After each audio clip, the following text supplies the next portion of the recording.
Hi, this is Troy from the African American Literature Book Club, and I'm here to talk to you more about literary magazines, or rather magazines in general. In previous videos, I talked about some Black book literary magazines and why they're important, and I'm going to continue to do that. But one of the magazines I'm going to talk about now is this issue from National Geographic. This was published in 1990, and this magazine is actually one of the things that have motivated me to create the African American Literature Book Club, or AALBC.com. Um, when I saw this article, I just saw my childhood. I grew up in East Harlem.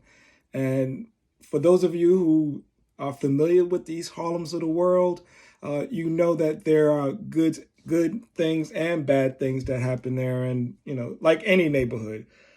But when I saw this article, I picked it up immediately because I was just really excited to see it.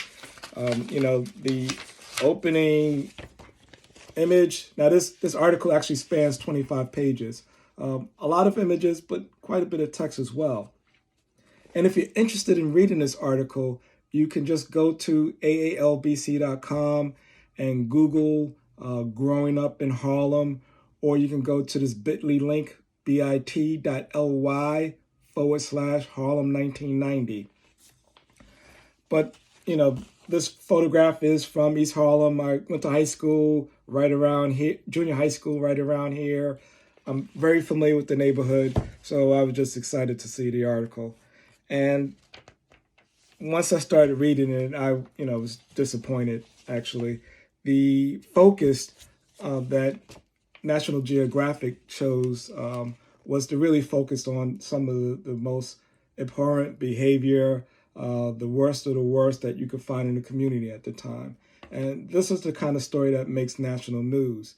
The caption from this picture is, "Born addicted to cocaine, but now fully withdrawn, a 4-year-old screams, perhaps for attention from his uncle who's selling heroin over the phone." That's not even the entire caption. It goes on to describe how his mother and aunts are addicted to crack and heroin. And,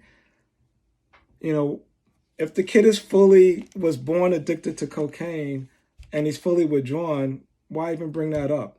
If he's crying, he could be crying for a variety of reasons.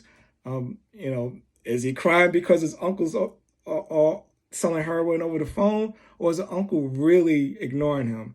I mean, they just took every negative angle that you could on any of these pictures and the situations.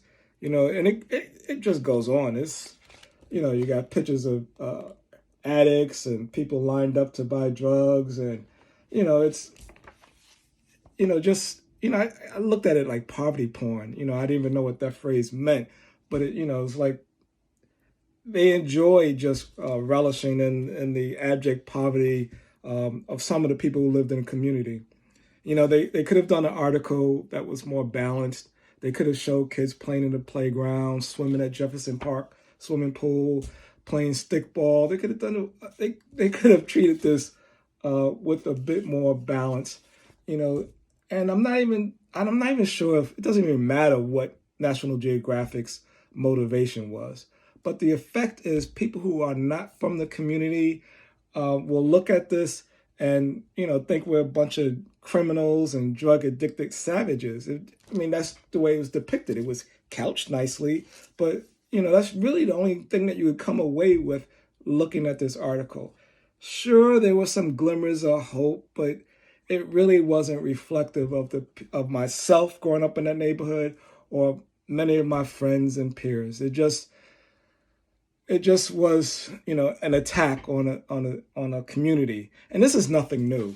Langston Hughes in his book, in his children's book, there's a children's book which he has a caption, and I read in the media, or I read in the newspaper that my community was a ghetto, but I always called it home. And that poem resonates with me because if you look at how we're portrayed in the mainstream media, how we're portrayed by major magazines, it's all negative. It has other implications as well. Again, people who are not familiar with the neighborhood, this is what they see. Even worse, however, if you're from the community and you consume this, you start to look at yourself and say, hey, is this the way I'm perceived? Is this the way I am? And the reason that happens is because there just simply aren't enough publications out there that are fair. And they existed, but we didn't support them as much as we should have. You know, there are websites, there are newspapers, there are magazines that are dying early deaths that would balance that type of coverage of our communities. But if we don't support them, you know, we're not going to have that balanced coverage. You know, but to make matters worse, discoverability is even tougher. So you might have a conscious publication that's going to show the people who are working and struggling to improve their communities, who are going to explain how East Harlem became East Harlem, because you know East Harlem was inhabited by Jewish people, by Italians, and you know it was a beautiful community at some point. But that changed, and why did it change?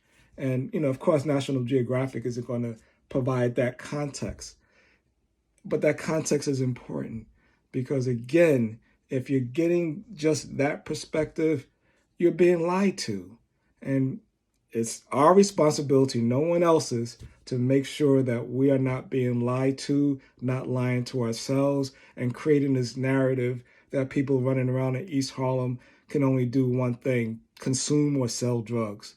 So this is why I sell books. This is why I celebrate our literature, because it's increasingly more difficult to find. Um, but if you want people like me showing, you know, some of the great things that we're doing, come to the website, purchase our books from us occasionally, and I'll continue to do my best at celebrating the best and the brightest of what Black folks are doing in this country.